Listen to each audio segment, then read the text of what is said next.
Broadcasting from Cincinnati, you're listening to the Ringside Reporter podcast. All the news from the world of boxing right here. Well, I'm talking to you the way I want to talk to you. Now, here's your host, Eric Lorda.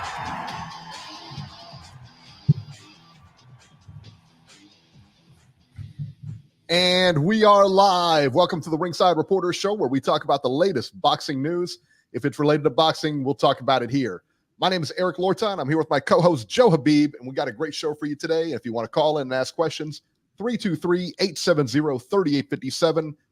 Let's get it started. ESPN, Vasily Lomachenko versus George Kambosos. Loma knocks out George Kambosos in the 11th round with a body shot. The body shot started everything, man. I'll tell you what, Loma looked really good here. I didn't give Kambosos a round at all last night. I thought he was like really just inept. I mean, I think you hit it on the head when we were talking about it earlier. We were talking about there's a ceiling that Kambosos hit last night, and Loma makes a lot of people hit that ceiling. You see that ceiling a lot with Loma, but it was a great performance. He won every round. It's hard to be critical of him, but I do have one criticism of him. Is I do think that he's not the same fighter as when he came in. He's got 300 fights in the amateurs, and he's got 20 fights against high level competition here in his career. But I'm also hearing like he's got 1 foot out the door. Like if I think, didn't he say if he lost this fight, he would have retired or he would have retired? Something like that. So it sounds like he's already got 1 foot out the door. That doesn't bode well when you're going to face a guy like Shakur Stevenson, Navarrete, anybody with any kind of some kind of pedigree or whatever, one of the young guns out there. It's going to be tough for him to. I always think it's tough when you have a foot out the door to put it together one more time and do it again. It's a difficult thing to do. He looked great last night, but we've seen George Kambosos. We've seen him win one time, very close fight. Very controversial fight against Teofimo. He won the title. Good for him. He lost to Haney twice. He lost to Kambosos. It's he's becoming gatekeeper status is what he is. And he went life and death with Lee Selby and Mickey Bay, winning both fights by split decision. No disrespect to him, but a lot of people were questioning how Loma was going to win this fight, not if. And shout out to Ring IQ and myself, because we picked Loma by knockout. And I told people to bet that prop. I felt very confident in that prop. And I think he was like a plus 250, 300 by knockout. Everything was like, I think, I want to say what odds I got. I'll have to look and see what odds I got. I think he was I bet him by knockout too. I think he was like plus 250 by knockout. What'd you get? Let me check here. Yeah, and I liked him by knockout because I'm curious to see what you got, because I saw it as high as like 250-ish, 260. If I tell you what, man, if Kambosos would, that was a 1,400 for Kambosos, plus 240 I got on that. Yeah, that's what I said. Like it was like plus 40. Yep. Like a plus 250. Right. I thought it was 140 for some reason, but it was right. It was 100. So the thing is I felt that Loma was going to kind of hold his ground a little bit in this fight, and he tends to do that against guys he has a significant speed advantage over. He'll spend more time in the pocket if he realizes that he can get his stuff off, and he'll be able to see what's coming back at him because he has such a quick speed advantage. And he'll use a lot of subtle movement. Like he'll stay in the pocket longer, and he'll just kind of step around you and stay within arm's length, and then just reset by going right back like in the front. And he'll step around you to kind of create that angle after he throws his combinations, make a subtle step off to the side so you can't come back at him. But I just felt he was going to hold his ground. I felt like he was going to be more aggressive in there, take more chances, because Kambosos is not a big puncher and he's not quick. So there was no conceivable advantage that Kambosos had. Kambosos is a mid-range guy, And Loma's more or less a mid-range guy too, but he is very capable on the inside as well. He's just better at the mid-range. Yeah. But when you're in there with a guy who's not really good on the inside, and he's a mid-range, long to mid-range guy, then you could, go beyond being capable on the inside. And you can be extremely effective against a guy who really doesn't fight on the inside. So I just felt as though this was going to be a systematic break. I don't want to say systematic beatdown, but I think he was going to just break him down systematically. Yeah. And eventually the corner was going to stop it, or it was just going to be an accumulation of punches, and it was the referee was going to either step in or the corner was going to stop it. That's just how I felt going in. Yeah, I felt that way too. I had a feeling that he was gonna win this fight by knockout, because I thought that he's just a superior boxer, and I thought that all the talk about him retiring and everything like that, like I know he's got more left than Kambosos does. You know what I mean? And he's better than Kambosos. So I thought he would try to put it together and he would go for the knockout. Maybe he gets it, maybe he doesn't, but I thought he would definitely press for it. And he sure did. And he ended up getting it in the 11th. Yeah. That body shot was vicious. And he had started hitting him with body shots earlier. I mean, it was just, he was outclassed. And you do notice a little bit, somewhat of a slowdown with Loma. He's definitely, again, not the same fighter, but he's been through quite a bit. Like I said, all the amateur career, we forget about the time he spent in war over in Ukraine. He was in the military over there, doing that whole thing, coming back to fight. And he's not fighting like schleps. They're fighting like name guys. These are like world-class fighters he's fighting and just making them look bad. First ballot Hall of Famer? Oh, without a question. Without question, right? Without question. I don't even have to think twice about that. No. Yeah.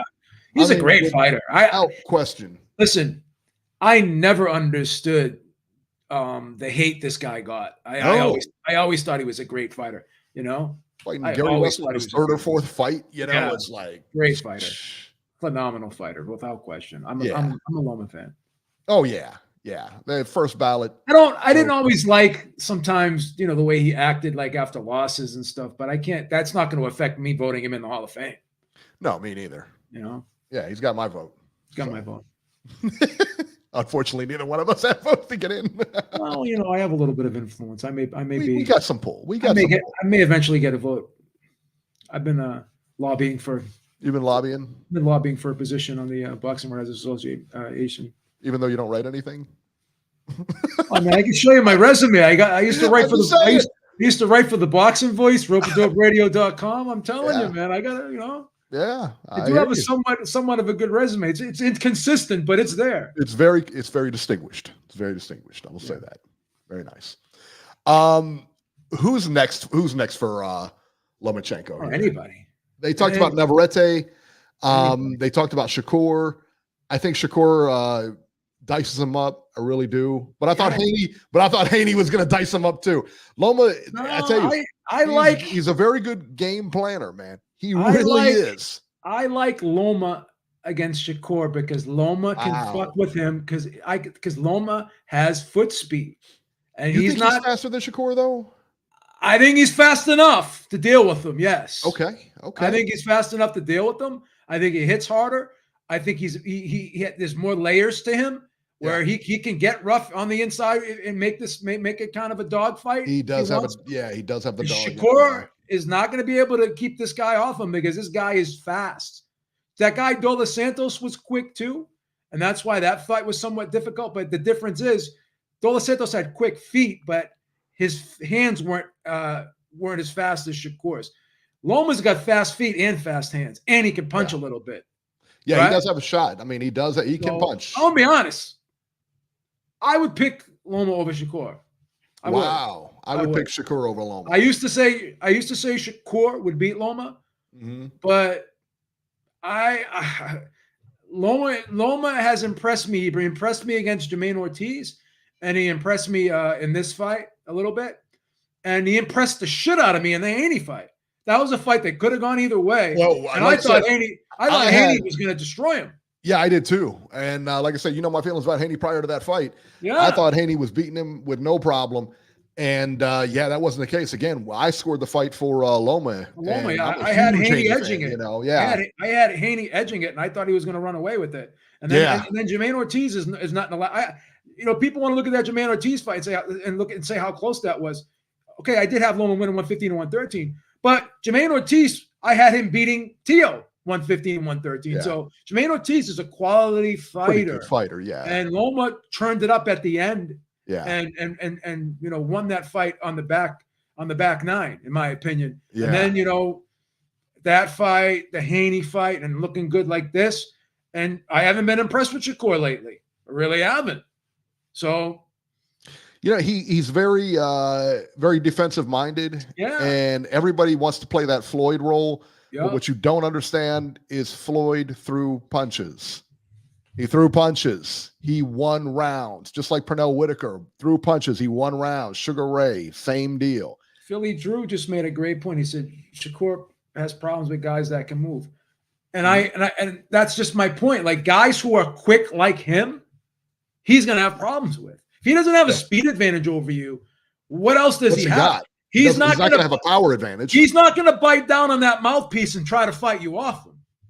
No, I don't think he will. No. I think that's been Loma can do that. Loma can get in the fucking ditch with you and grind it out. Well, look at the Tio fight. He was getting blasted in that Tio fight, and then he came back and he bit down and he made it a fight. That guy he's a great fighter, man. Yeah. My big thing is guys who have versatility, guys who can come back from adversity, guys who could switch up, switch styles up. And and you heard Tio's dad yell at him in the corner. What's going on here? And Tio's like, well, he switched it up on me. He switched it up on me. And even Haney said it in the corner, like, oh, well, he's picking up on that. He's picking up on that. Like guys that will be in the corner getting yelled at by their trainers and saying, what's going on here? And they'll be yelling back at their trainer. This guy just switched up on me. Like, are you watching what's going on here? Right. We got to figure this out. He's doing something different now. Like, right. Shakur don't have that switch up game, bro. He's either gonna pot shot from the outside and try to outmaneuver you. Okay. What happens when that doesn't work? We saw what happens when that doesn't work. He goes into a shell basically. Yeah. If he Yeah. So it's interesting, man. Like I said, to me, it's an interesting fight. I'd like to see it happen. That's my preference. Yeah. I think that Loma beats Navarrete. I think it's a good fight, but I think Loma beats him. But that Shakur fight's the one I want to see. Yeah. I actually like Loma in that fight. I used to think Tank would beat Loma. I don't think that anymore. I think Loma is the man now. I think Loma is the man now. You think so? Yeah. I'm at that weight. Yeah. I'm a Loma. I'm totally buying into Loma right now. If Loma if Loma was a stock, I'd put all my funds on him. Even with him with 1 foot out the door. Yeah, I'll tell you why. That's the issue. I'll tell you why. Yeah. He had a different attitude after that Haney fight because he really wanted to become undisputed more than anything. I never see when he was crying in that locker room. That was a man that put so much into that fight, meaning he has 1 foot out the door, right? But that other foot ain't following until he gets that fucking undisputed title. Yeah. That's what okay. He knows that there's a short window there. So he's going to try to work even harder to get that attain what he wants. And he's not going to you're not going to hear him ever say, oh, I took the 12th round up because I thought I was ahead. No, he's going to start going after fucking guys now, like he did last night. He's going to go after Shakur, and he's going to get him out of there. What, Philly Drew, thank you so much. He said Shakur is a bigger Rigo, too defensive. I don't hate that analysis. It will cost him again, stalled off like Loma. Raphael 32, thank you so much. He said all of these young fighters have to make a name for themselves against Loma. Navarrete has a huge task in front of him against an Olympian.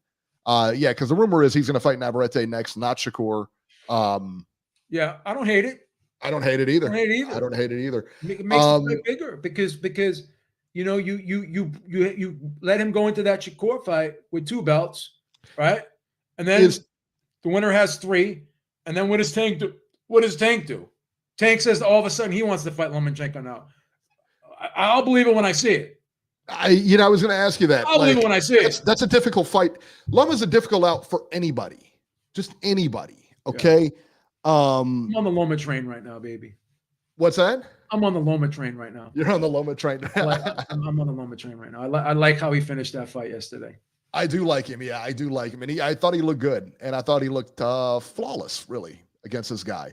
And again, not the Loma that we saw a few years ago or prior to the war, but he's still pretty good. He's still, how insane is it that, we talk about fighters like this all the time. Canelo is one of them who's has lost a little bit, but he's still beating top guys.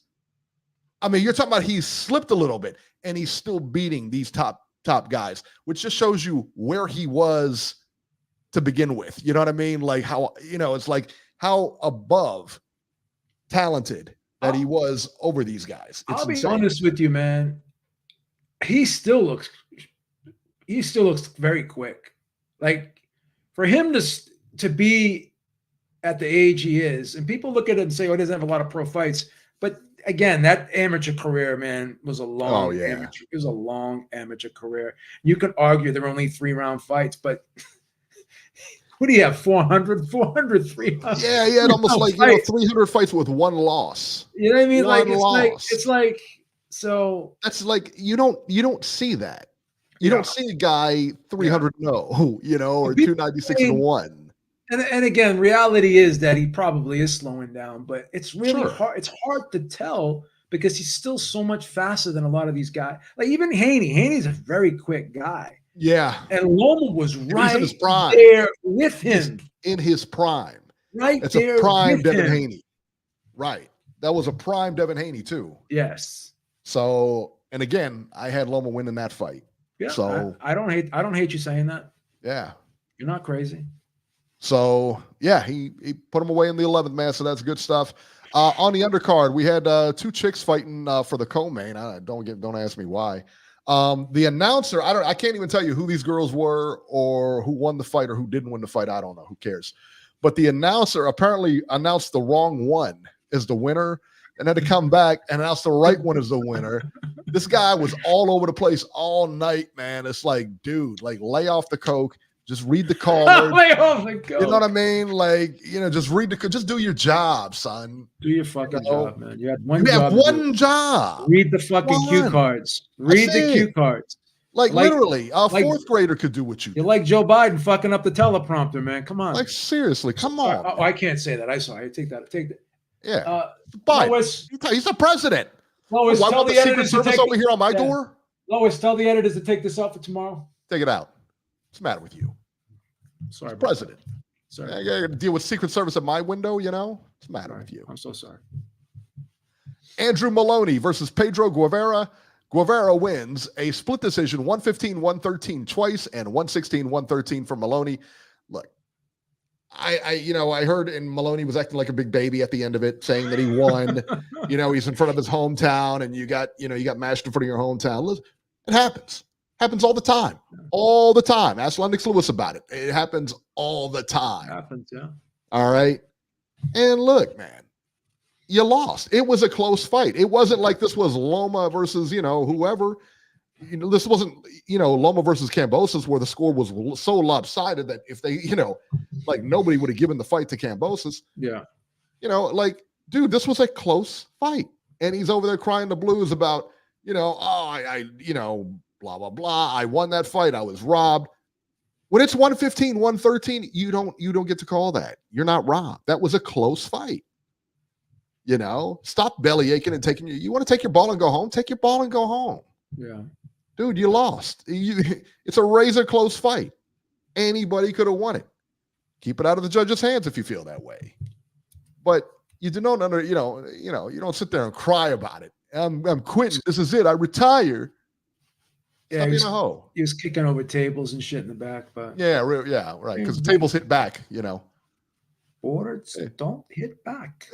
You had, look, man, You know, you had the guy for 12 rounds, you know, like, why didn't you do some punching in instead of kicking the tables in the back, you know? What the tables do to you? I know. It's not like they scored the fight. That's funny. So Andrew Maloney says he's out. I think that He'll be back. He'll be back. I think a little belly aching. They'll talk him out of it. He'll be back. A little belly aching. He's probably in the back. Get him for me again. You just had him, you know. You just couldn't do anything with him, you know. ESPN Plus. This took place on Monday. Beeb, I love the Monday fights. I love the weekday fights in the morning. Japan, notorious for this. Always puts on fights, and they're going live at like 7 or 8 a.m. I love it. I love it. My favorite thing. I was watching this fight in my car when I was working. It was hilarious. It's awesome, man. Yeah. It is so great. Naoya Inoue versus Luis Neri. Inoue wins with a 6-round KO. Inoue was down in the first. Neri was down in the second. I tell you what, when he got dropped in that first round, I said, man, I'll tell you what, man. Neri, and we talked about it too. We said Neri is dangerous. Yeah. Neri has still got that power. That's a little And, bit. you know, if he goes like some rounds with him and stuff like that, the longer it goes, it's going to favor Inoue. But I'm telling you, man, Neri can hit. And boy, did he ever, man. First round, it was that left hook, wasn't it? It was a left hook coming out of, it was left hook, I thought. Dan, you talk about Neri's punch was a left hook. Yeah. Yes, that's correct. Yes. Left hook caught him and just sunk him, man. And he got back up and he was hurt. Yeah, he was hurt. Yeah. Let me tell you what's impressive about Naoya is that he went back to his corner. He changed some things up. He was able to adjust. He was able to bite down. He was able to get back in round 2, able to put him away in round 6, because by that point, it was all Inoue. You know, after that first round, it was all Inoue. It was. You know, but man, he impresses me because you say, well, what is he going to do when he gets hit with adversity? He has. He has been. Donaire fight. He had a Donaire fight. Yeah, the first Donaire fight. Yeah, for sure. This fight, he was knocked down. He was hurt. Yeah. He was hurt. I thought he was hurt. He might have been hurt on a couple of occasions in there. Yeah. I thought that Neri hurt him in the first round, and I thought it was maybe in the third or fourth round. Neri clipped him, but it wasn't enough to, offset momentum or anything like that. So yeah, man, he's really good. He's number 2, number 1, or number. I think you got 1A and 1B. I mean, what can you say? If people want to put him at number 1, I don't have a problem with it. I'm a Crawford guy. I just think Crawford is just very. I mean, this guy's special too, but Crawford's he's a special kind of special, I guess, if you want to frame it that way. Crawford's really good. Yeah, he is. He's a different guy, just a different guy, man. And Inoue is too. But Inoue, how far can he actually realistically can he move up? I think 126. Somebody talked about him in Tank. Yeah, I'm like, fight. Stop that, man. No, Come on. I don't like that fight. Rafael A32, thank you so much. He said gets tougher for Inoue higher in weight. No, I agree. Agree. Yeah. And it will. I mean, it will, because he's, I think he's got a cap maybe at 130, maybe. I don't know.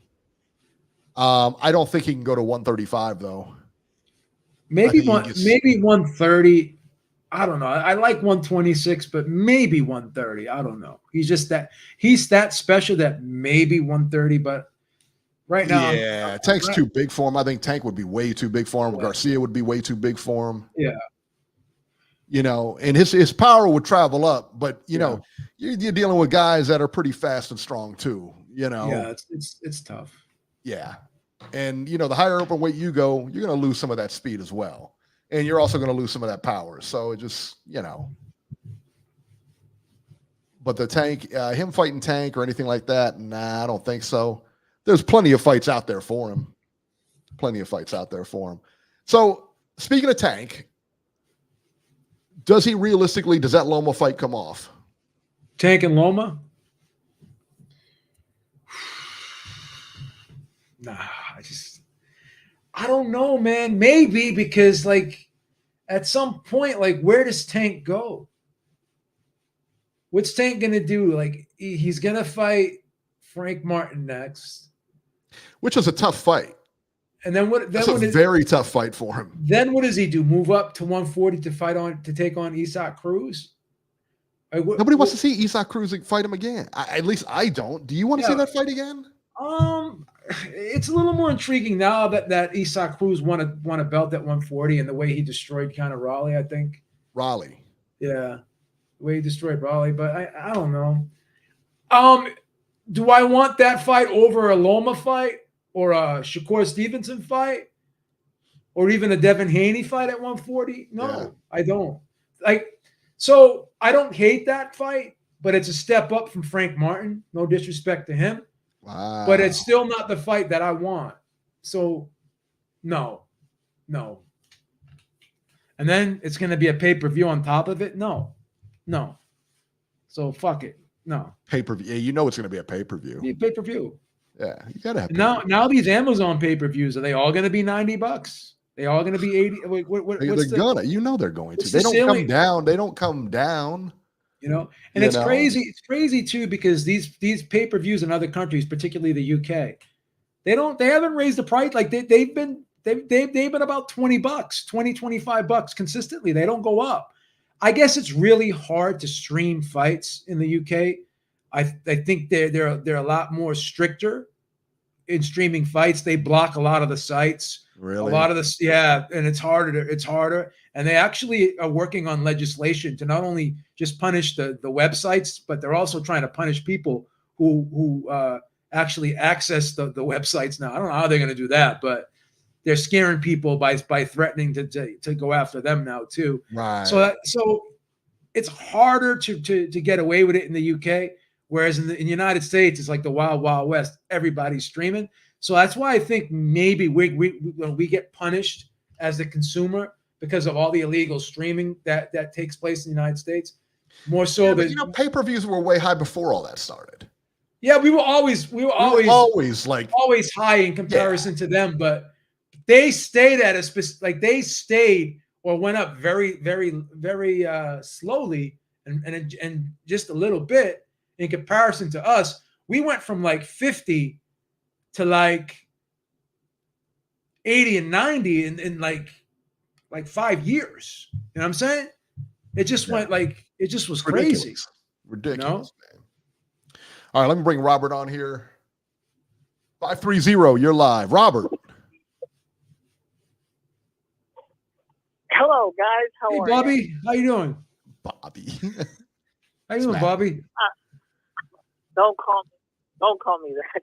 Anyway, don't come in here acting all tough. I'm being gracious to you, and you're telling me what I can say and what I can't say. You better calm down, man. I don't know what you ate before you came on. No. Hey, Joe, would you like it if somebody called you Joey? My aunt called me Joey all the time. I call him Joey all the time. Yeah, I call him Joey all the time. I didn't take offense to it. Okay. Some of the honey dips call me Joey. I don't mind anyway, it. Joey, I can't see you anymore. Anyway, let's get on to the fight here. Joe, I'm in total agreement with you. I think Loma picks apart Shakur Stevenson, and he'll do it by playing. Boxing just getting better by the day, but go ahead. Because Loma will take Stevenson's name away from him and say, "Okay, you want to play it this way? Watch, I can do what you do, and I can do it better than you." There you go. What an analysis. And but I don't think Shakur Stevenson is going to get that fight. Why? He's going to be fighting in July, and that's his last fight under the Top Rank contract. Unless he resigns with Top Rank, I don't think he gets that fight. He'll probably still be working with Top Rank, but again, I'm not a manager, but a fighter like him, I would think, would benefit from a long-term contract, getting locked into a mandatory minimum. Because if he's gonna negotiate fight by fight, and he has a fucking Dos Santos performance, and then he has to negotiate the next fight, and he's not locked into a mandatory minimum, he's gonna take a hit financially. Am I wrong? That's a question, Robert. Hello? Oh, he's out. He dropped. He dropped. Oh, well. What are you going to do? This guy better stop paying his phone bill. Seriously, it's like second time that's happened. Second or third time that's happened. Raffaele 32, thank you so much. He says Inoue versus Figueroa, he loses. Ford versus Inoue, he loses. Oshaki Foster versus Inoue, he loses. Inoue beats Cordina, loses to Navarrete. Well, that's why they fight. See what happens. I don't know. But again, like, I think 130 is going to be, I think he's getting to his ceiling. You know what I mean? Yeah. He's getting to his ceiling. So Inoue loses to Vasquez also, says Raffaele. Thank you. All right. There you go. There you go. All right. Let's talk about the upcoming fights coming up this weekend. What do we got, Beeb? Is there anything coming on? Is there a big fight coming up this weekend? Yes. ESPN Plus, San Diego, California. Emmanuel Navarrete versus Dennis Baranchek, 12 rounds for the vacant WBO lightweight title. Giovanni Santillan versus Brian Norman Jr., 12 rounds welterweights. And Richard Torres Jr. versus Brandon Moore, 8 rounds heavyweights. Richard Torres is a really good heavyweight prospect out of the U.S. He is. And been kind of making his way slowly. Hey, listen, man, the next crop of Olympians are getting ready to come up now. Coming up now, Beeb. Right. Summertime. That's right. Summertime, baby. Summertime. Summertime. Time to sit back and unwind. Yeah. From Riyadh season, Beeb. Riyadh, Saudi Arabia, May 18th, Saturday. Alexander Usyk versus Tyson Fury. 12 rounds for the undisputed heavyweight championship. Didn't Tyson Fury pull out of this fight? Did they delay this fight? Got a cut eye. Huh? Got a cut eye. Yeah, is that right? That's right. I saw that. He pull out of fights a lot, doesn't he? No, it was the only time he pulled out. Was he? Jared Anderson knocked him out in training. He pulled out of that one, that Wilder fight, right? Never. Pretty sure he did. Yeah. That's falsehood. Nope. I heard it happen. I got it on good authority. It happened. That's total propaganda. Listen, I'll release a sparring tape. You know what I mean? I'll do it. I have it.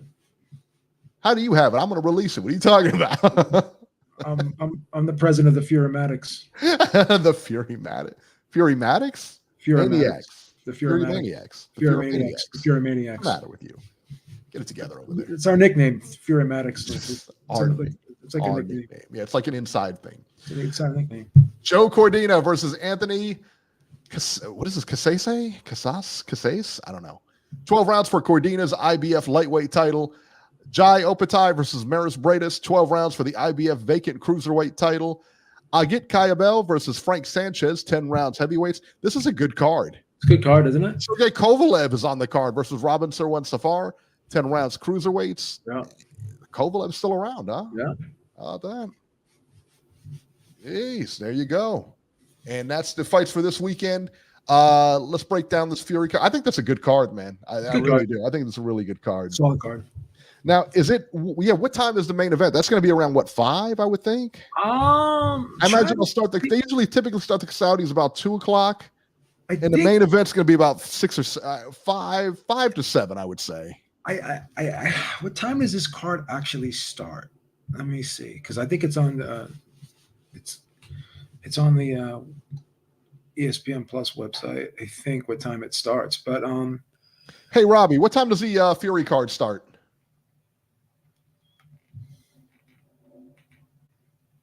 I just heard a toilet flush in the back. Oh my god, Jesus. What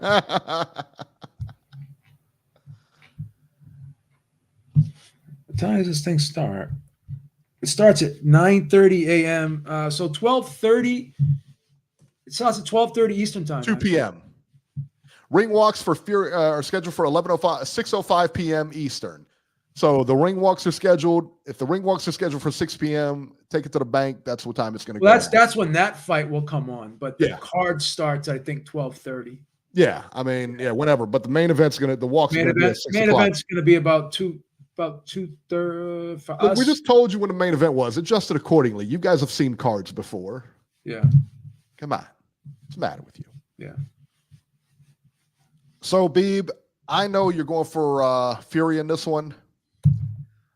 Both of us like Fury. Listen, man, both of us like Fury a lot. But I will tell you, man, if that Ngannou fight hadn't happened, I think I'm picking Fury in this one fairly easy. But listen, combat math doesn't work. Remember, it doesn't. But I know what I saw in there, and that Fury did not look good.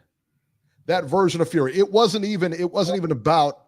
We just Ngannou talked the guy. Yeah, we just talked about ceilings, right? And we said that in that Loma fight, Kambosos was shown his ceiling. And I just have a hard time believing that Ngannou is Fury's ceiling. Not after seeing him against Dillian White and Chisora. Could a million years, could you have imagined him looking like that? No, and that's Ngannou. Now here's the question: can you imagine him looking like that twice in a row? Yes, I can't, because of course, because history has shown us otherwise. We've seen him look bad in fight, like when he came back and he fought Safa Safira and he weighed like 270, whatever it was, and you looked at him and you're saying to him, and a lot of people were looking at him saying, "There's no way this guy could ever become champion again," right? And 2 fights later, arguably, I thought he beats Deontay Wilder, right? Mm-hmm. And then he gets knocked down in the 12th round, and then everyone says, "Oh, if he gets he ain't gonna beat Wilder because next time if Wilder knocks him down again like that, he ain't getting up." So So then again, he wasn't supposed to beat Wilder in the rematch, right? So then he has that fight with Otto Wallen, and his eyes fucking split in half. Yeah. Oh. There's no way that eye's going to be healed in time for the Wilder fight, and then he goes out after that Wallen fight where people said, "Oh, there's no way he beats Wilder in that with that cut," and then he goes out and destroys Wilder. Yeah. So I mean, I don't know, man. But he didn't look bad in either one of those fights. The Otto Wallen fight, he lost 1 round. He won the rest of those rounds. That was completely lopsided. A lot of people thought he looked bad. I think. What did you think? What did you think, though? I thought he won that fight 9-3. I thought he won the fight 9-3 as well. Yeah, but everyone else. I didn't think that fight was close. Nandoli Yamas, thank you so much. He said soft belly. Speaking of Usyk versus greedy belly. Speaking about Fury, there you go. He's never looked like he has against Ngannou ever. He's never looked like that. I've never seen him in a fight, even the Cunningham fight. We've never seen him look like that in a fight. Well, Teofimo Lopez never looked like he looked against George Kambosos. And I made a statement, and I learned my lesson from doing this. I said this guy will never become world champion again. And we saw him not look good against Sandor Martin. We saw him not look good against Pedro Campo. I mean, he got the knockout, but he still didn't look that great. Josh Taylor, yeah. And then what happens? The Josh Taylor fight comes around, looks like a superstar. Yo, he looked amazing. He looked amazing. Maybe he fights to the level. I don't know. But until I see that Tyson Fury back, I got to go with what I saw. And that wasn't a style matchup. That wasn't something where strength took him. It wasn't the guy was bigger or stronger. It wasn't a style thing. It was you looked awful. And at no point should Ngannou have looked like that versus anybody of quality, let alone the heavyweight champion of the world. We saw what Anthony Joshua did to him. Yeah. That was a guy who went into that fight with the mentality that there is no threat here. And because of that, I don't think he was prepared for that fight. Well, that's what he's going to spin. That's what he's going to spin. Just like Floyd's going to say, I try to carry Conor McGregor, all that time. And that's what he's going to spin. And people are going to buy into that. But when Andy Ruiz showed up, for that second fight, 30 pounds overweight or whatever he was, you're like, no, it's a head game. He did this. Sometimes people show you who they are.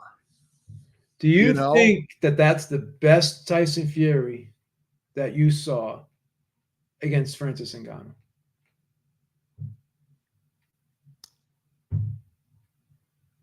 I don't know. Okay. I don't know. I really don't know. If you're Tyson Fury, don't you want to go out and just destroy this guy? Yeah. Because you can't have him looking somewhat good against you. You're the heavyweight champion. Yeah. And he got mangled. And like I said, we both thought he won.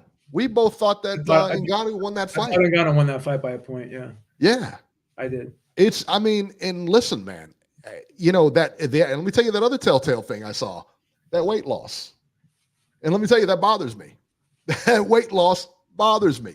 The fact that he's, walking around and he's got a semi six-pack going on and everything like that. Look, man, he ain't never been that light in his life. Why now? Well, did he overtrain? There's a couple things here. Number one, did he overtrain? Against Klitschko, he was light. And again, in the first Wilder fight, he was like 256. And in the Klitschko fight, he was like 247. And those are great performances from him. How much do you think he's going to come in this time? I'd say 260, 265. 265? I think that's the perfect weight for him. Yeah. We'll see. Yeah. Like I said, man, it's just interesting to me. Like I said, man, Usyk we know can fight. Yeah. I think the problem I have in this fight is this. Because I'm anticipating now. I may not get the best Fury, but I think I'm gonna get it. I think we're gonna get it. So if I'm looking at the best Fury, right, I'm seeing a guy that has very quick hands. Quick hands, not just for his size, but quick hands. I think he has great defensive reflexes, and I also think that he's very well rounded. And he there's so many layers to this guy's game. I've seen him outbox guys. I've seen him counterpunch. Be the counterpuncher in fights. I've seen him stalk guys or walk them down. I've seen him have problems with guys' speed, and in order to nullify that speed, he would as soon as they got close to them, he would grab them and lock them up and maul them and stuff. I've seen this guy win in so many ways. Now Usyk to me is a guy who's he's a great fighter, but he's not a guy that boxes that he's not a great outside fighter. He's not a great inside fighter. He's more of an in and out guy, moves in and out, changes levels very well, quick feet, quick hands, but he's more of a mid-range guy, right? Tyson Fury is effective at all ranges, right? So I don't see Usyk being able to beat Fury from the outside, because I saw Joshua and Bellew have great success against Usyk on the outside. Problem is, when he got in the mid-range, they really couldn't deal with him.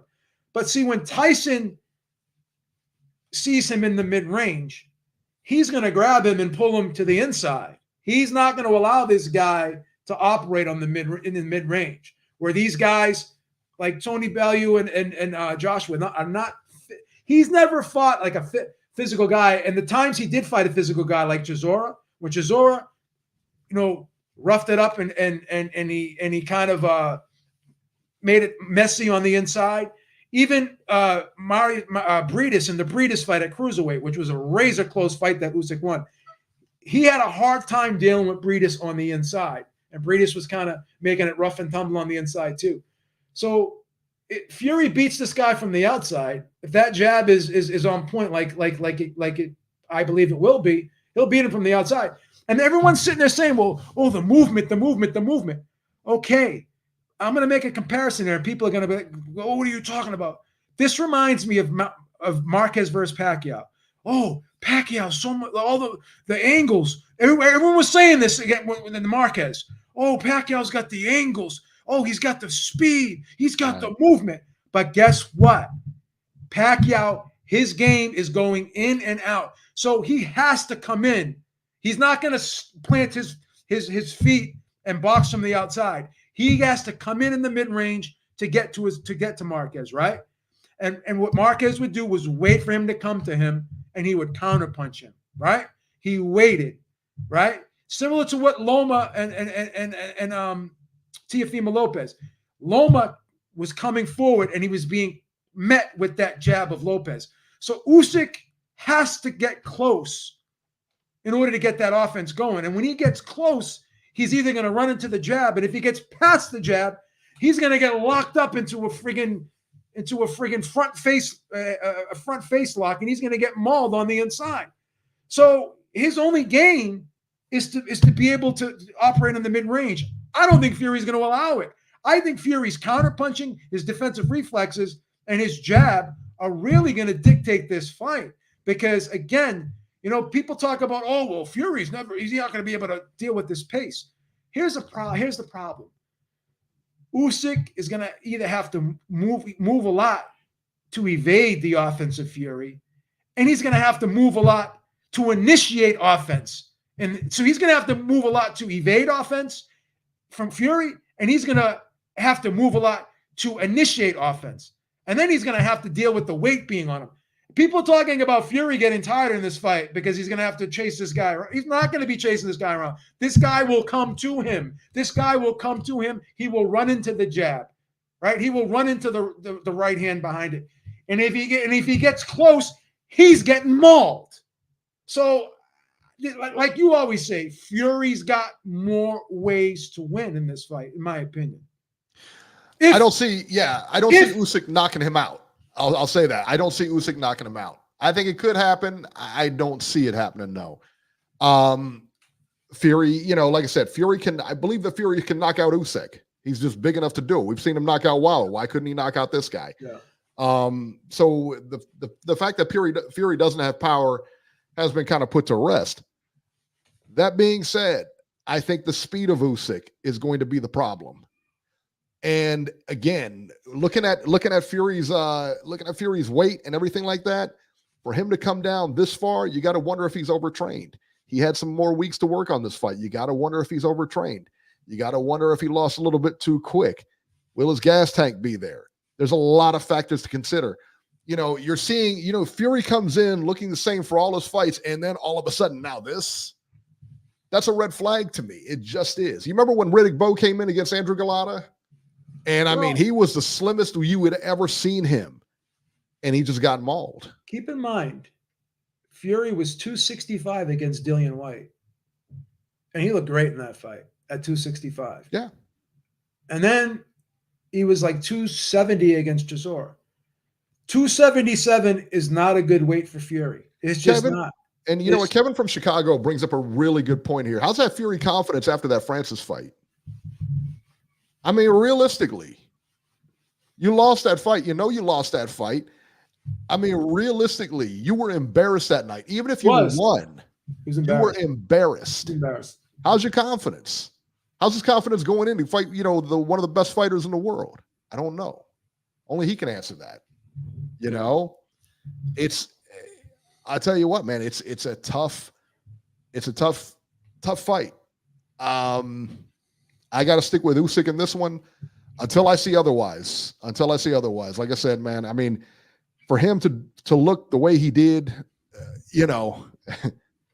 just like when Floyd looked the way he did against McGregor, there's no way I would ever put money on Floyd in a professional fight again against anybody of any kind of caliber, any top 10 guy. No way. He's gone. You know what I mean? His time is done now. And did we see that here? I don't know. I really don't know. Yeah, 35 versus 37. Usyk saying that he's thinking about retiring and playing soccer. I mean, we don't know. We don't know. Usyk is a formidable opponent. Yes. I think Fury is going to stop this guy late. I just think that Usyk is going in there with somebody. Now, people can say, oh, Fury's never dealt with anyone like Usyk. I'm going to get killed for this. I'm not going to say he's been in there with someone exactly like Usyk, but Steve Cunningham has some similarities to Usyk. It's pretty similar in size. They both move very well. They're both quick on their feet. Yeah. And they both like to go in and out. And they like to, kind of do it. They kind of like to ambush a lot. And Fury had to make the adjustment in that fight, and he got Steve Cunningham out of there. The thing is Usyk's never been in there with a guy who can do as many things as Fury, who's dangerous at all ranges. And he's also never been in the guy. Fury's a very underrated counterpuncher. He's a good counterpuncher. He's good at everything. He really is. And Usyk's never been in there with a counterpuncher. Yeah. A guy who has such great defensive reflexes. Well, how did Fury get knocked down all those times against White? Because he held his feet in those fights. How many times did he get knocked down against Dillian White? Andrew said Fury was 25 when he fought Cunningham before the weight and cocaine. Hey, listen. I can go down the list of fighters who've done cocaine. Sugar Ray Leonard. No. Marvin Hagler. No. Roberto Duran. Duran never touched that stuff. Mike Tyson. Mike Tyson? You know? Mike Tyson is drug-free. Okay? Joe Calzaghe. Never. Ricky Hatton. Hey, that's slander. All right, so this You're whole slandering. thing, cocaine has been the industry's drug. better watch it. And again, I'm not condoning it. I'm not condoning it, but cocaine has been the drug of choice for many boxers in the history of the sport. How dare you? No lies told. Gross. No lie. Aaron Pryor, another. You hate to hear it. He was another guy who had some problems with cocaine. No. So again, my champion. David No Benavidez, another person had issues with cocaine. We can go down the list. So let's not act like all of a sudden if a fighter does. All these guys are going in the Hall of Fame that I just mentioned, and they all had problems with cocaine. I don't think Pryor had a problem with cocaine. I'll tell you that. Well, he dabbled in it. Okay, No way. He's from Cincy. He's from Titletown, baby. We don't do that stuff here. That much I can tell you. Okay, so we'll see. Hey yo for yayo. Cocaine is a hell of a drug. I'm not endorsing cocaine. Please don't get the wrong message. You are endorsing cocaine. Don't get the wrong message, you youngsters out there. But there have been a lot of boxers throughout history that have done cocaine. A lot of them done amphetamines. So again, let's just stop with the pearl clutching, please. There you go. Grandmaster Flash, white lines there. So how do you think the weigh-in goes for this fight, Beeb? Do you think he comes in about 265? What do you make of that weight cut that Fury has? And it's not really a weight cut. He's losing weight. And there's a difference. But what do you make of that? What do you make of his size? Is he dialed in or is he overtrained? I think he's dialed in. And I'll say this. Even with him coming in at 260, he's still going to have a 40-pound weight advantage. Oh, yeah. So again, what are we talking about here? And Usyk does not like a physical fight. He didn't like a physical fight in Chisora. He didn't like a physical fight in Briedis. Usyk is a great fighter, but he's not invincible. He's not untouchable. I had Tony Bellew up on the scorecards before he got knocked out. I thought the Briedis fight was close. I had him beating Chisora 115 and 113 on my card, 7 rounds to 5. So again, this guy's not invincible. He's a very, very good fighter. I still to this day think that Dubois would have knocked him out if that blow was counted. If he didn't get that was a clean blow. Yeah, that was a clean shot. That was a clean shot. If he didn't have 210 seconds to recover and he had to get right back up after a 10 count, would he have finished that round? I can't say it was a clean shot. I can't say it wasn't. It wasn't like it wasn't. It was a clean shot. I cannot say definitively, without a shadow of a doubt, that he would have been finished. But if I had to bet on it, I have strong suspicions he may not have finished that round. There you go. 267, Philadelphia. You're live. Dan, cocaine's a hell of a drug. Now, I'm not endorsing this drug, Drew, and I've never taken it myself, but I have to speak facts. Well, yeah, you can say that. But I'll be honest with you, that performance was masterclass. Like, it was worse than Haney's both wins against Kambosos. Yeah. And the dude landed 40 punches. In 2 rounds, he only landed 1 punch. In 2 of those rounds, he only landed a single punch. Like, I don't know. I told people that you're going to see a Loma that was more focused, a guy that was determined to get this dude out of there, to make a statement. Like, I even had someone say this was a 50-50 fight. And I told him, I don't know what you're talking about. And no one believed me when I said he was going to get the knockout. But I think he beat Shakur Stevenson. I wrote, Shakur Stevenson reminds me of Wigadell, someone that doesn't want to engage. He's too defensive. And him being too defensive really will cost him. because he's going to put himself into a corner and he's going to get nailed. And there's no way out for him. And that's what happened against Loma when Regal fought Loma. It's what happened when he was fighting against, I think it was Casamayor, whatever that guy's name was. It was the Asian guy he fought, and it was a horrible fight because he didn't want to engage against him. But if you look at it like right here, Shakur does not like fighting guys that can move.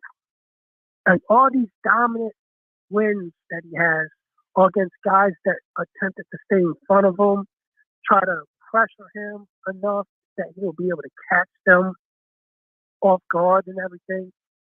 His last fight, he really had a problem with El Santos because dude can move. The dude was a southpaw. After he took one shot, it looked like he didn't want to engage with the dude and everything. But I'm picking Fury this weekend. I'm picking this. I always thought it was a close fight. I never thought I would pick against Usyk, but I think Fury slides it out with a decision win. I'm going maybe 115, 113, maybe. What a great analysis. But I think. What a great analysis. I think both. I think both. I'll tell you this right now. I think both guys are going to retire after this fight. That wouldn't surprise me. That wouldn't surprise me. Honestly, that really would not surprise me if either one of them retired after the fight or both of them retired after the fight. 37 and 35, they're getting a little long in the tooth to be in there anyway. You got Jared Anderson coming up, who nobody's going to beat. You also got that guy, Jalalov, coming up, who looks like just a monster. Yeah, out with the old. Robbie's picking Fury by KO too, man. I mean, is he? Yeah. By KO? I'm picking Fury by KO. I'm picking him by KO late. Stop it. 10th round stoppage. Stop it. No, this has got decision written all over it. All right, Drew, we're gonna get running, man. Thank you. Let's go to 516 New York.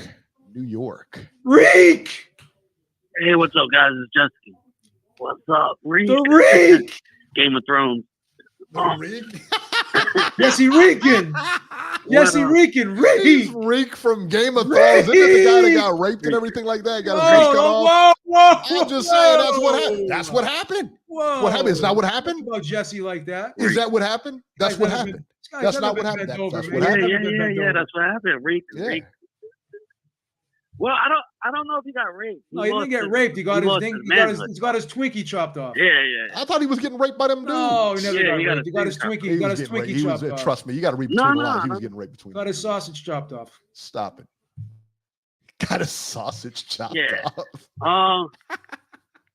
I don't think Ramsey Bolton enjoyed other men actually. I couldn't speak to that. But I don't know. I hadn't really thought about it, to be honest with you. Yeah, I don't. Yeah, I don't think so. But the performance yesterday, man, Lomachenko. I made a little money. I'm surprised the odds were like pretty high for Lomachenko by stoppage. You know, he hasn't had a stoppage. It was like for a while. 285. He had a stoppage for a while. Oh, you got 285? Damn, that's great. That's fucking great. That's awesome. Yeah. I got 260. Yeah. Earlier in the week it was 285. So I put it on earlier in the week, and I kind of I just knew that it was gonna. I mean, I know he didn't stop somebody in a while, but Kambosos is like a, and I've never stepped in the ring, so. I don't really disrespect any boxer, but as a fan, Kambosos is pretty C-level to these A-level fighters, Oh, C-level. Loma's just... Well, you don't think he's C-level compared to like Shakur, Lomachenko? Oh yeah, he's not championship level. He's not championship. Yeah, no, he's a gatekeeper. Whoa.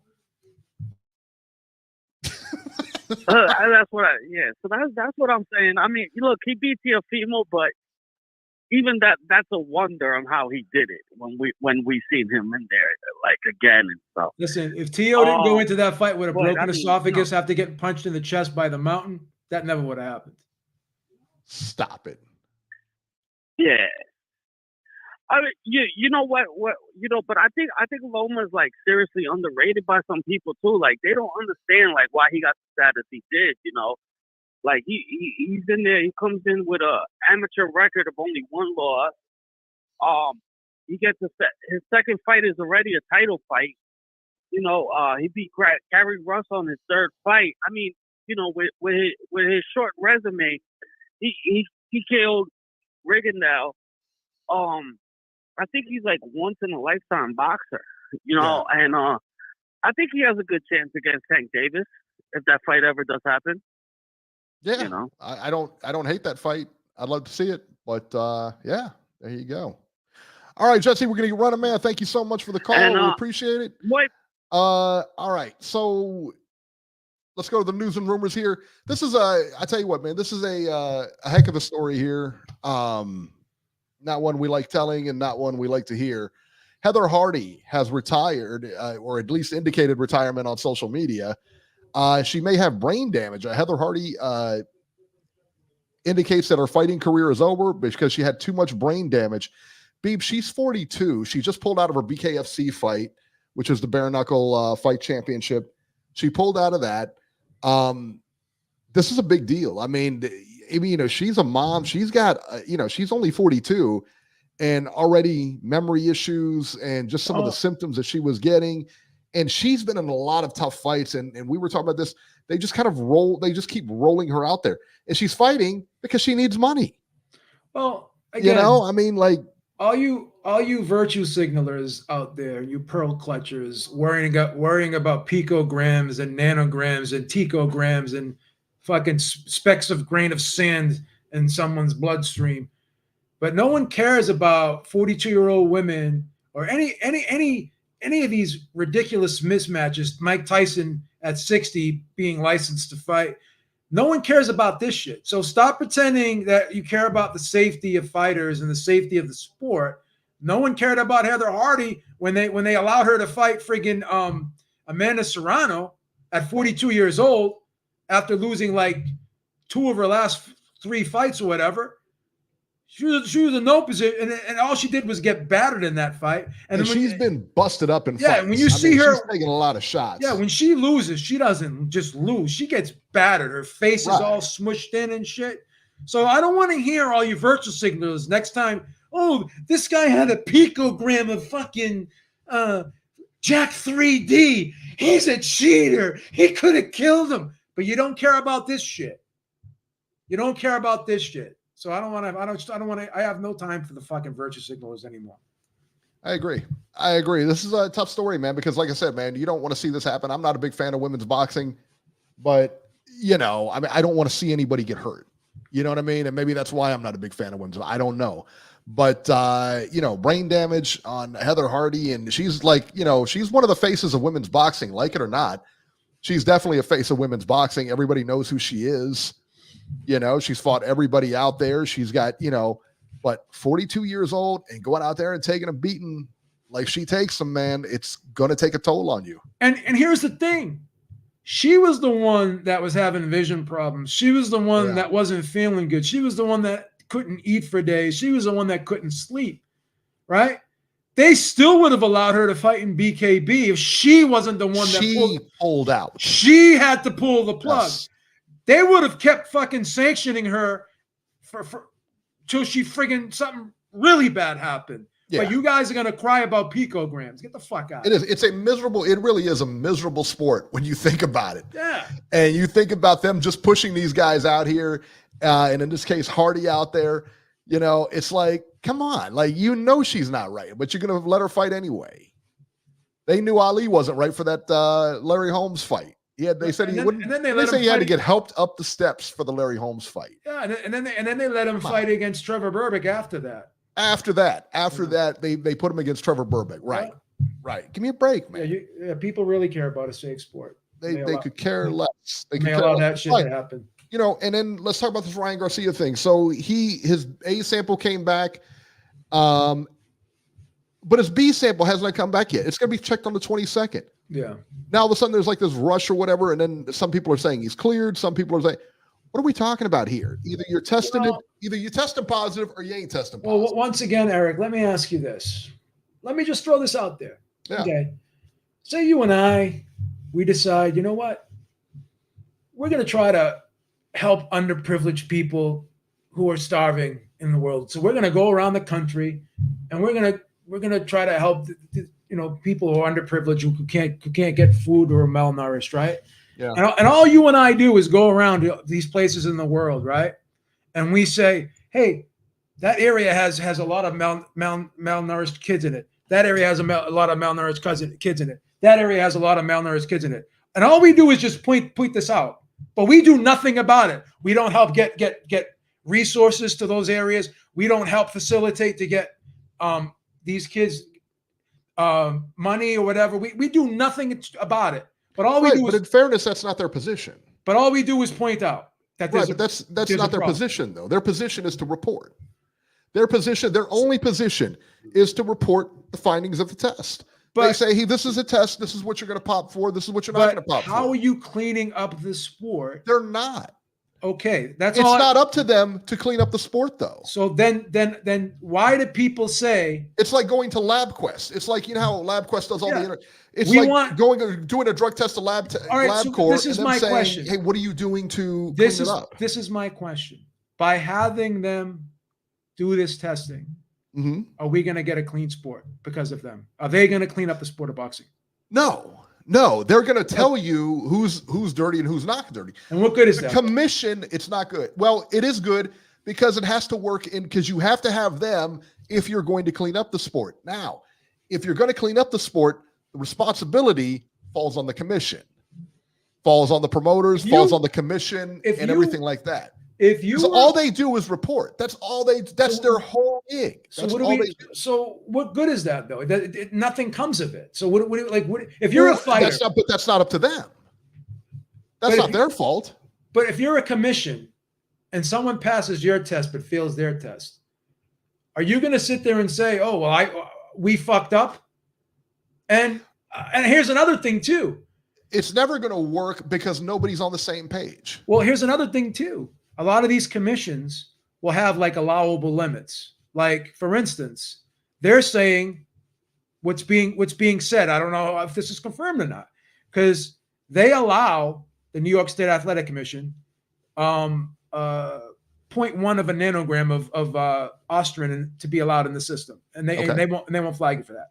Yeah, Ryan Garcia is saying that's what he had in the system. So if they're is that what he said, or is that what was proven? That's what the lawyer said. I don't know if it's been proven or not. We don't know. We don't know. But what we do know is there was a very little, from what's being said, they're saying it's trace amounts. I don't know. So what I'm saying is, all right, well, what's the shelf life? What's the half-life of aspirin? Then you have to go into all those, which VADA should know. But see, that's the problem. If you have USADA will do the investigation. They'll adjudicate. But that's what USADA gets paid for. But see, what I'm trying to They're two different My places. point is, if you're going to do something, go all the way with it and do it right. Don't half-ass it. Hey, listen, we completely agree. You and I are on the same page. So if you're going to have these guys flagging for trace amounts of stuff that other people won't flag for, and you have two sets of standards, that just fucks it up even more. That just mucks it up. Who brought this in? Who brought this in? VADA, the clean boxing program. Well, Victor Conti did. Good old WBC. Victor Conti was the one that went to Margaret Goodman. Or Margaret Goodman actually went to him to ask for help. And he was the one that devised all this shit. My problem is why did they create their own protocol different from WADA's protocol? That's my only problem. There's a bunch of them now. But again, and we talk about this all the time, babe. If you're not going to enforce what comes back, if you're not going to honor what comes back, then what are we doing? Well, why are you spending money to get tested? Why are you spending the fighters' money to get tested? And that's another thing too. Like, is there really a crime without a punishment? Yes. You talk about ostrin, and I don't know, like I said, I don't know a lot about the drug. I don't know what the half-life is. I don't know. It Could he stays have in your- taken it? stays He in your was clear system. Yeah, a it week stays in for before. 12 days. It stays in your system for 12 days. And here's the problem, Eric. When people talk about microdosing is used with injectables. Like for instance, Well, if you want to take EPO, right? It's in and out of your system in 2 days. yeah. So instead of taking 400 cc's at once, what Conte used to do, because he knows this, he's even spoken about it. Other people have spoken about it. They'll divide the doses into 100 cc's, right? And they'll take it every other day, and that way it'll be in and out of your system. You know, you're not going to get tested every day. You can kind of time the doses. When you're taking a 6 milligram or a 10 milligram tab at an effective dose, you're not going to microdose that. So if you have a trace amount in there, there was a little girl that tested positive for ostarine. She was 15 years old, and she was in the Olympics in weightlifting, and she got her supplements tested, and they were contaminated with ostarine, and she failed. The amount he has in his system, quite honestly, is pretty consistent with contaminated supplements. That's all I'm saying. Well, I mean, that's the thing. I mean, and then you have to have rules for that, you know, because we know that supplements aren't regulated. Correct. So anybody can make a supplement. You Correct. know what I mean? So it just, you know, now I was under the impression that they had to give the supplements to whoever. They should. They should. Well, there you go. I mean, you should be able to test his supplement and see if there's ostarine in it. So Sean O'Malley tested positive for this drug twice. The second time, they found that it was from inadvertent use, and he got a post-dated 6-month suspension. So what they told him moving forward is, you need to give us a food log of everything you're eating, and then you need to tell us your supplement regimen. Yeah. So we'll see what happens. Worst case scenario, but I mean, think in the UFC, they enforce it. Yes. But, you know, I mean, you know, UFC enforces it, but they're their own company. But then, you know, the WBC or WBA, any of the alphabet soups could enforce it. They don't have the money to, though. No, they don't have the money. They're not worth what the UFC is worth. You know, maybe, you know, you know, the only thing we could do is maybe Turkey Al Sheikh, maybe Riyadh season, maybe those guys over there can put something together because they can afford it. Yeah. You know, and he's got to be looking at that. I mean, this guy has come out of nowhere and, you know, make big fights and everything like that. They're obviously fight fans. It wouldn't shock me if they created their own system over there. Let me ask you this. Let's just be objective here. If you were a fighter, right, and you knew you didn't have to get VADA tested, right? Right. And you seen the history of how this operates. So you know, you have a different protocol. So certain things that are allowed by WADA, you're going to say they're not allowed, right? So you have a different protocol, and you're not going to adjudicate and you're not going to investigate the results. All you're going to do is report. And if a fighter tests positive, there's nothing set in stone that fighter is going to get punished for it, right? Would you agree to that? Like, would you pay out of your pocket for VADA testing, knowing these things? Well, I mean, I wouldn't. I don't know that you have a choice if you want the fight. You know, I think that's the other thing too. It's called voluntary anti-doping. So I don't know. We know what it's called, but whether it's, you know, I don't know if the WBC mandates it, but I know the IBF and the WBO and the WBA doesn't. So I don't know. And the WBC mandates it, but doesn't follow any of the protocols. So what does that matter? And then how often are these fighters really tested? Yeah. I don't know that, you know, listen, man, if I'm Haney, I think you got a legitimate gripe until, you know, listen, if I was clean, you had some trace of this in your system or whatever, how do we know when you took it? How do we know that you didn't take as much? How do we know? There's a million things. It's still questionable. But if you're Haney, you still lost the fight in a bad way. No way you did win that fight. And you're going to tell me that the trace amounts, you know, I don't know. Either way, it doesn't matter. Whether Ryan Garcia gets convicted or not, it doesn't matter. The world saw what they saw. It doesn't matter now. Listen, in Ryan, you know, if he wanted to test positive after, it doesn't matter. Whether it's taken away or not, the win is taken away. You won. And then when Andre Berto was working with Conti, and then there was a trace amounts of nandrolone in Andre Berto's system. Conti come out and said, yeah, that's probably from contamination.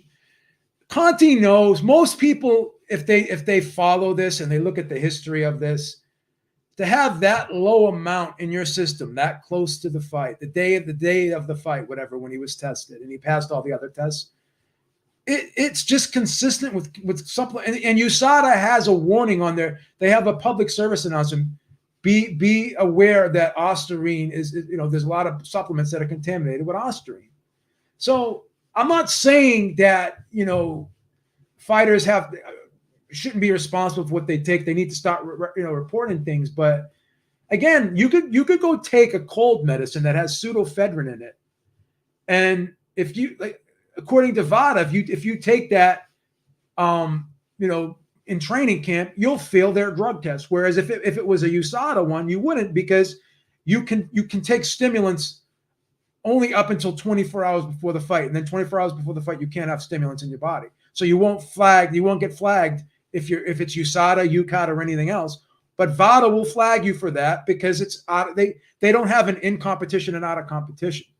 So there's so many things you could take. And it's like Canelo. He goes to a restaurant in Mexico and he eats a steak. Before he eats that steak, is he supposed to send that steak to a lab? I mean, again, it's this. And then another thing too is, if you're having trace amounts of something in your system, there's an effective dose for each drug. There's an effective dose for clenbuterol. There's an effective dose for ostarine.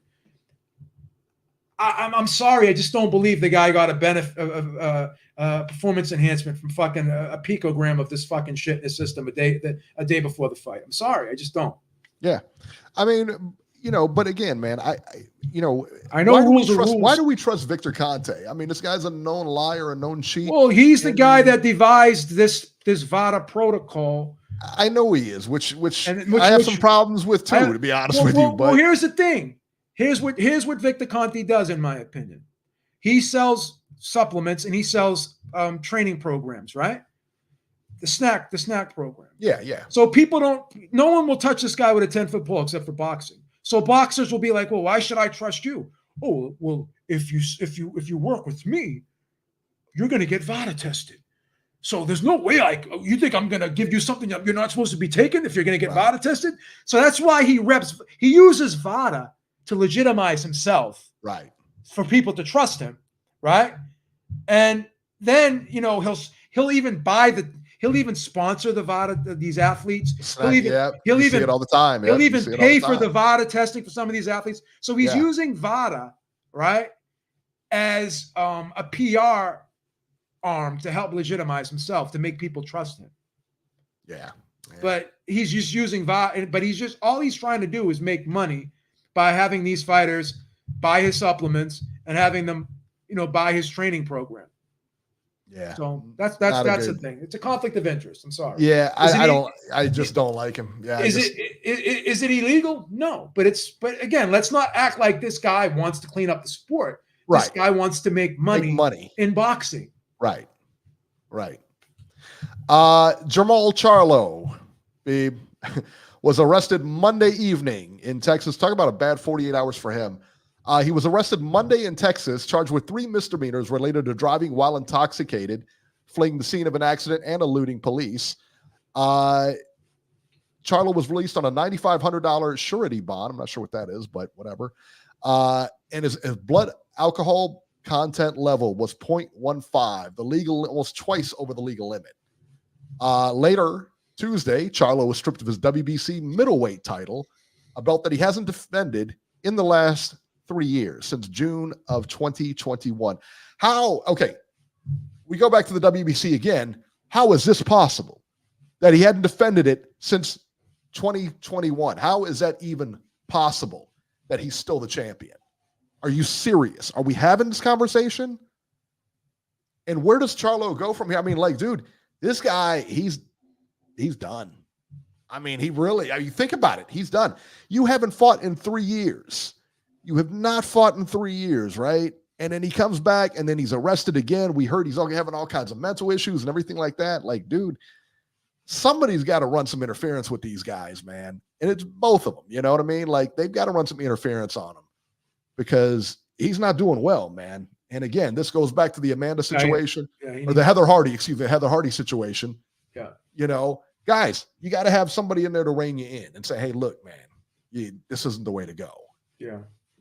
Awful stuff. Pierce this Brosnan. Guy's career is probably go ahead. over.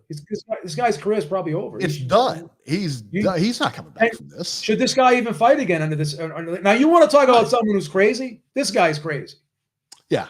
This guy's got problems. Every time there was problems, that they were always in the center of it, whether they caused it or not. They're always in the center, so it leads you to believe that, hey, you're in the wrong place at the wrong time. How many times? Come on. This guy's got problems. Yeah, I agree. Pierce Brosnan, Beeb, has taken the position. He is set to play Brendan Ingle in a movie about Brendan Ingle's life. Good move? Why not?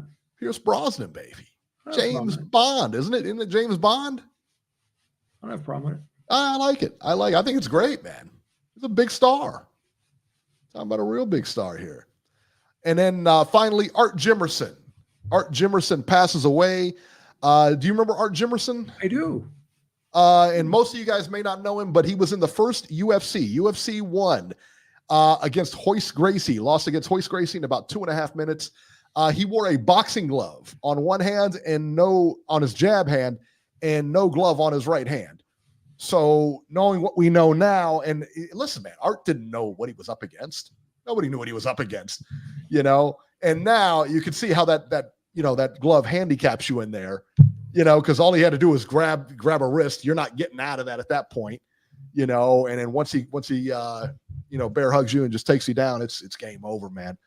And that's pretty much what happened. I don't think Jimerson didn't even get a punch off. But he also taught people how to box after that and everything like that. So he was good, man. I'm sad to see him go, man. Sad news for sure. It's pretty sad. Jimerson, pioneer, man. He was a pioneer, like it or not. He was a pioneer. He's a boxer too, man. Yeah, he was. 917, you're live. Hey, what's going on, guys? This is Raphael from New York. Raphael, how's it going? What are they, man? What's up? Good. I hope you guys can hear me today a lot better than last time. Yes. So what's on your mind? I still can't believe that. I still can't believe that we're still into this Ryan Garcia stuff with the PEDs. Like it's pretty insane the fact that typically when someone pops positive, like it just kind of everybody labels them a cheater, regardless what happens with the B sample or anything else. And you know, the people end up labeling the person as a cheater, and the world moves on. But you know, this kind of has shifted in a battle of information, and Ryan is so popular that he's able to overcome the negative stigma that has come out of this, and a lot of what Beeb has mentioned, you know, it comes to be relevant to this situation right now, and particularly with the fact that Conti has contradicted himself a bunch of times, and he wants to be in front of the conversation now that his fighter is in this whole situation. So it's pretty crazy. But I wanted to ask regarding this Tyson Fury and Usyk coming up. How do you guys see that playing out? Fury, KO, 10 rounds. Wow. I say Usyk by decision. I have lopsided Fury decision. I have Fury by decision as well. Oh, what a great he had that bad performance. These guys know they're boxing, these callers. Since he had that bad performance versus Ngannou, almost is like he's been written off. But I got Fury, man. I think he just didn't train. He wasn't mentally there, and you know he kind of put up a stinker. But I have him pretty much dominating this fight. But that's my call, guys. I hope you guys are okay. All right, man. Thank you so much. Got some great callers today, man. Great callers. 410 Baltimore. You're live. I'm the great caller. You're talking to the greatest. All right. Oh, Jerry's got a new shtick out. What's up? Let's listen. Hi, Jerry. How you been? How's everything going, my friend? How you doing, Dwayne? I'm How you great. doing, buddy? Great. How you doing? I'm excellent. Thank you so much. Let me just get get right off and just get to school with you right away. Anytime today would be great. Anytime you want to start it off here. Okay. Ryan, fucking guy took banned substances, man. See, we're living in a day and age where nobody trusts anything. Fucking fighters pop fucking dirty, and it's everybody's fault but the fighter. If they deny it, which they always do, they always deny. And now they've reached a place where if they can find an egg anywhere that has a trace element of anything, then VADA can't prove that he intentionally took this stuff. You talk about Canelo eating a steak in a Mexican restaurant and testing, well, check this out. Canelo doesn't get a pass because he knows, if I know that Mexican beef is tainted with clenbuterol, he knows it. And he's a multi-million-dollar athlete, so he has to be responsible for what he puts in his body. We don't know. He can say that that's what happened, and maybe it did, but we don't know that. And the inclination is to think, now, listen, bro, you know the Mexican soccer team tested positive, a bunch of them. You know it's in the meat. You know this. You got enough money to stock your fridge, your mom's fridge, and all your people's fridges with the best beef in the world. And here you pop dirty and you say that. Now, the one guy, the welterweight from Britain, he says he ate eggs. Baumgartner says, I don't know. And they're talking about they're drinking the wrong tea. This, that bullshit, man. That shit don't just show up in your system. They took the shit. And we shouldn't be surprised at all that Ryan took it. The guy's a loose cannon. I mean, all the earmarks are there. I'm of the inclination. Conte didn't test dirty. His fighters aren't testing dirty. He's not using VADA. His fighters aren't testing dirty.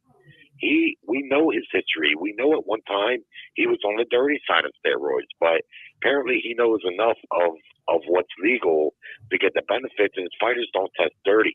Ryan tested dirty.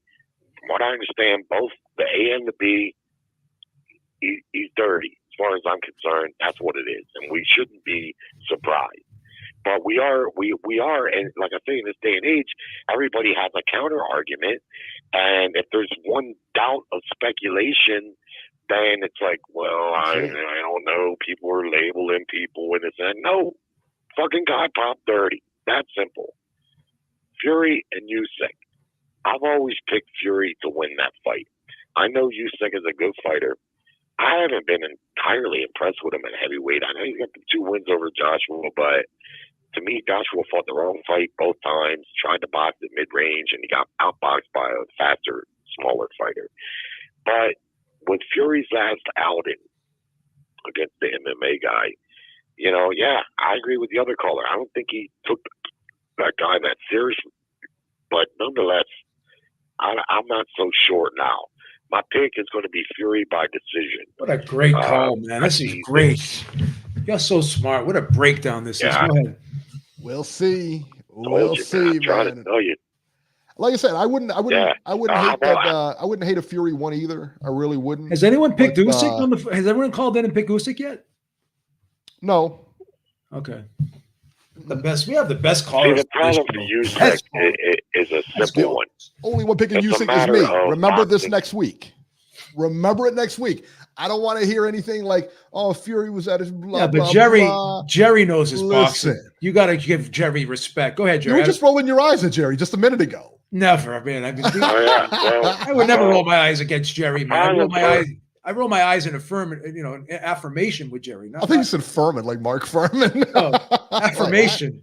Affirmation. I think you're trying to rattle me, but I'm on point today. I'm on message. Go ahead. Yeah, that's what I was thinking too. Go ahead, Jerry. All right. The problem for Usyk is a matter of boxing physics. Tyson Fury's a lot taller. He has a lot longer arms. Now, if Tyson Fury couldn't box and didn't know how to maintain distance, I'd say Usyk has a better chance. If Usyk was a little quicker and punched a little harder, say like a Mike Tyson or something similar, where he could get in quick with the punches being unloading as he's coming in and with power, I'd give him a better chance. But I haven't seen a power. What if that Usyk Fury from the last fight shows up? It's not happening, bro. Well, that's the caveat, huh? That's the caveat, right? That's a pretty big matzo ball in there, right? Yeah. Yeah, I mean, Fury versus Sefera showed up against Deontay Wilder. I mean, And not to mention, do you think Fury could be overtrained, looking like he looks? I mean, anything's possible. Anything's possible. But I just don't see what's going to happen. How is Usyk going to get past the reach?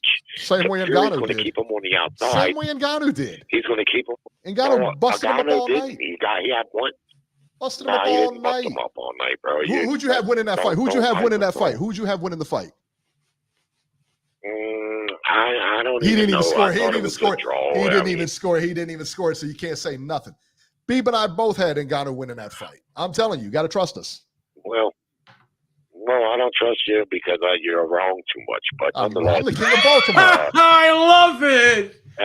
We won Jerry, money last night, Jerry, baby. Jerry, do you trust me? Jerry, you trust me? Big wrong. Jerry, you trust me? No. You trust me sometimes, I Jerry. trust me. You trust me sometimes, I trust Jerry? me. Jerry, you And trust me sometimes? what I trust. You sound like a jilted girlfriend, Beeb. Don't you trust me? Don't you trust me? Jerry, Jerry, don't you trust me? I won't do it again, Jerry. I promise. Jerry, you gotta trust Jerry, me, he's man. just a friend. Don't worry about it. Jerry, I'll never let you down, Jerry. Please. Give me another chance, Jerry, please. Nah, buddy. You'll be talking shit in 2 minutes after I hang up, so don't even try it. All right, Jerry, we're going to get rolling, man. Thank you so much. Let's see here. I love when you cut people off. Someone said 7:30, man. You're brutal. I am. I'm the king of Baltimore, though. Jerry versus Eric is like Manny versus Juan Manuel Marquez. That's like, you know, when Juan Manuel hit him with that right hand, it was over with. Just one right hand. That's it. That's all it took, son. That's all it took. All right, guys. All right. So final predictions here. You got Usyk. I got Usyk by a decision, and you got Fury by KO. KO in 10. Holy. This is John. You realize this is Andy Ruiz all over again. It's your boy all over again, Andy Ruiz. This is Andy Ruiz for you all over again. This guy's he's coming in shape this time. I don't know, man. Like I said, I don't trust the way he looks. I don't. I think it's too much too fast. Yeah, I don't like it. I don't like it. When was the Ngannou fight? October of 2023, right? So what are we at now? We're going to be in May. I actually think, honestly, you think you think he's on Ozempic or something like that? I think the layoff. He's trying to lose weight. I think the fact that this got rescheduled to May is even better now because Tyson Fury has more time to get acclimated. Why did it get scheduled? Why did it get rescheduled again? Vicious cut on the eye, man. Are you kidding me? Yeah. You don't want to go in there damaged like that. Yeah, vicious cut on the eye. We got doctor's reports. We got stitches and everything. Hey, I'm just saying. Turkey a la Sheik was the one that sent them to the hospital. hospital. Who was the sparring partner in there that cut him? Who was it? Steven Lipschitz.